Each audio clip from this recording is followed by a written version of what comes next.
嘉賓吳偉芬，咁大家都喺網上睇過我嘅資料啦，係咪？咁今日咧，我哋講嘅議題咧，其實係有關於應用文嘅寫作㗎。咁我首先簡單介紹我自己啦。我係澳門某中學嘅國文老師，咁有幾年嘅教學經驗。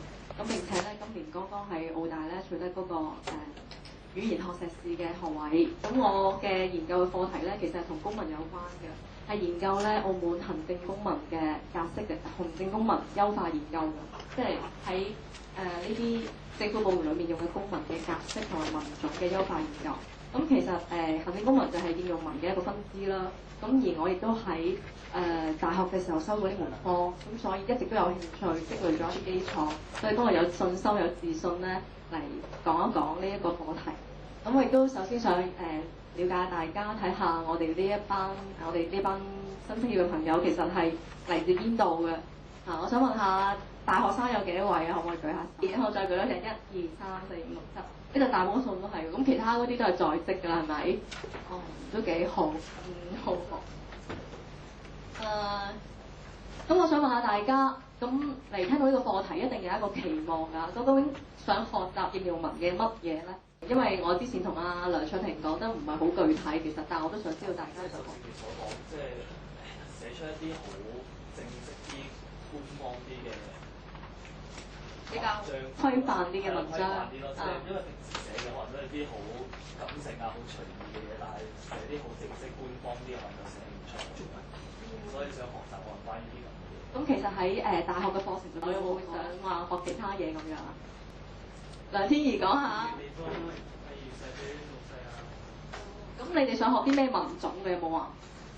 因為應用文裏面有好多種喎，通告啊、便條啊、求職信啦、履歷表啊嘅寫法啦，或者呢啲咩報告啊、公函啊，係邊一類咧？都係比較關於求職方面嘅。咁其實都好切合我今日咧縮窄嘅範圍啦。咁其實咧，我今日咧，因為其實咧就應用文個範疇咧好廣泛，包括涵蓋要多，所以咧我係以呢個求職信同履歷表為例分析。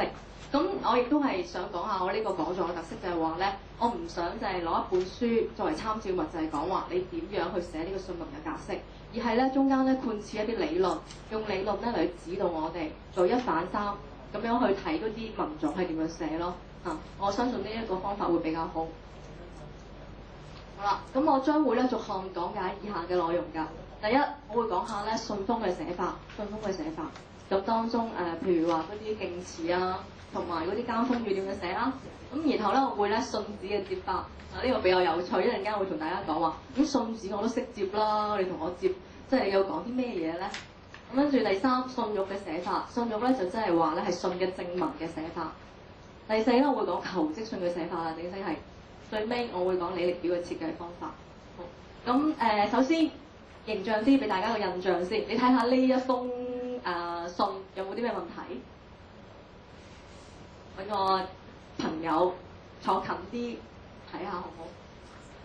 有冇啲人睇到？其實呢一封咧係最近我哋間學校咧，因為要搞特刊55週年嘅特刊，於是咧我哋嘅秘書就寫一封信俾 CTM， 就希望佢咧就俾啲贊助我哋。咁但係咧我得到佢婉拒嘅呢一封信啦。咁我收佢之後咧，後嚟收集咗起嚟咧，作為一個範例想俾大家睇下，究竟你睇下佢呢個信文格式上面有冇啲咩問題？1分鐘先睇下有冇啲咩錯俾你捉到出嚟。有兩個觸錯詞係嘛？呢個緊捉此字抬旗。哦，其實呢個係啱嘅，因為呢個係後清晰之後講過，唔係呢個問題。咁其實邊個問題咧？有冇啲人睇有其他問題出嚟？你應知道對方係邊個，你係咪應該抬頭唔好寫敬啟者咧？冇錯啦，其實呢一個咧，知道對方係邊個就唔應該寫敬啟者，因為敬啟者我哋一陣間會講到咧，呢個係後清晰，冇咁有禮貌。其實咧，因為我哋未講一啲理論啦，所以可能咧咁樣靠睇一封信就話要指明正確咁樣指明佢係有啲咩錯誤係比較困難嘅。咁或者我先將個答案話俾大家聽，但係我未教大家分析住。呢一個就係答案嚟嘅。首先咧，我哋見到佢咧個第一個問題就係話咧，佢可以加上一個標題。點解咧？其實佢唔加唔係錯。但係我哋今日討論嘅，除咗係啱錯問題之外咧，就係話點樣可以寫得更加好呢一封信。咁我哋話咧，一封信咧，其實嗰個題目咧代表人嘅眉目啦。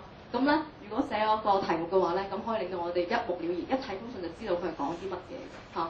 咁所以咧最好咧就係寫翻個標題 topic，咁咧就係可以寫答覆刊登廣告一事，答覆刊登廣告一事，或者婉拒刊登，即係提供贊助呢件事。咁第二咧就係話空行啦，咪第二應該係話呢個唔應該用呢一個嘅後稱式，應該用前稱式嚇，因為佢知道係我哋邊一個人發呢封信俾佢，就係秘書或者可以直接俾我哋校長。咁第三咧就係話唔應該空行。第四咧就係話呢度，我哋通常咧會用羅台嘅，即係通常會見到有啲信會喺寫俾對方為咗表示尊重啦。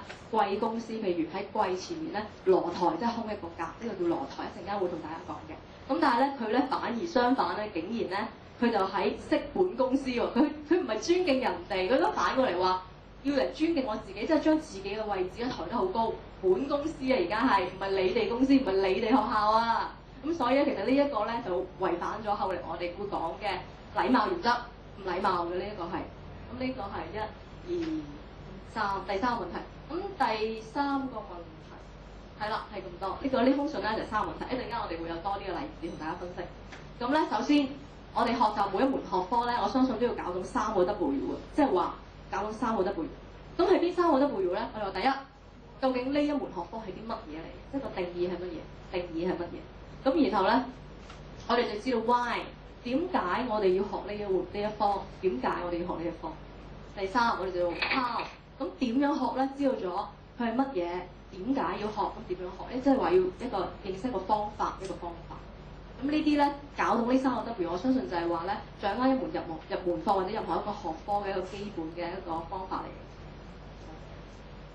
咁應用文嘅本書叫做活學活用應用文嚇，係一個好幫手嚟嘅，目前比較好用嘅一本書。咁呢本書咧，佢有一個定義嚇，但係我講個定義之前，你哋話俾我聽點解要學？我哋可以用拆字法啦，應用於乜嘢乜嘢，為咗乜嘢達到咩目的嘅一個問題，或者民眾，即叫文書咯，我覺得叫做文書。應該點講？應用喺咩地方度應該？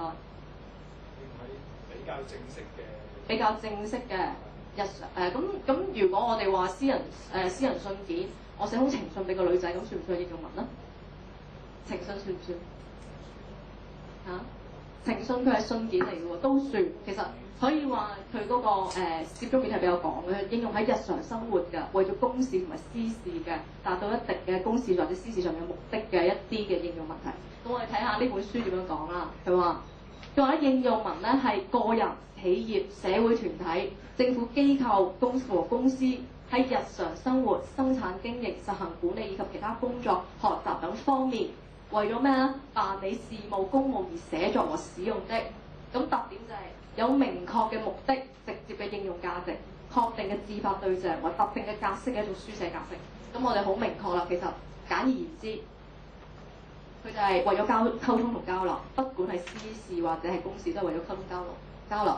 咁咧就係目的就係工作同埋私人嘅需要啦嚇。好啦，咁點樣學咧？仲有我想補充一點就係話，點解我哋要學應用文咧？仲有一點就係話，其實咧將文體大體上分為2大類，一種係應用類，一種係文學類嘅話咧，其實文學類只有4大題材啦：詩歌、小説、散文、戲劇。咁其實我哋一世人可以唔寫小説、唔寫情詩、唔寫詩歌嗰啲、唔寫劇本。但係你有冇能夠避開話唔寫應用文咧？有冇人？但可能有人反駁話咩啊？我競爭嘅時候啊，走去士多或者文具鋪買沓3個半嘅履歷，填一填咪搞掂咯。